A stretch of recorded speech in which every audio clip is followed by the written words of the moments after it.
رايح على دارمشتات، وفي قطر مهم قوي رقمه RB 75. اللي عايشين في ألمانيا هيبقوا عارفينه.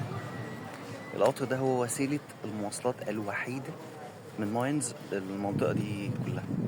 حصل العربية اللي أنا كنت فيها واحد جاله زي حالة صرع كده، فبسرعة في دقيقة واحد من الركاب نده على سواق القطر، طلب مساعدة تقريبا.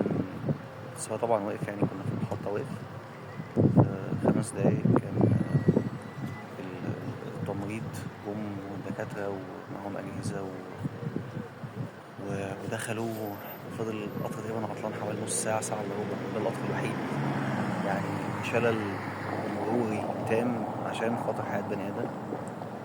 فطبعا دي حاجة كويسة إن في ناس بتلاقي إن روح إنسان واحد مهمة لدرجة إن هي ممكن تعطل البلد كلها أو تعطل المواصلات.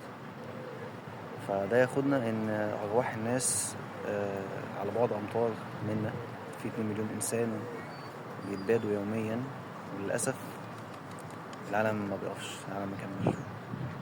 فأتمنى إن الواحد يعيش في عالم فيه مساواة بين الناس وبعضها.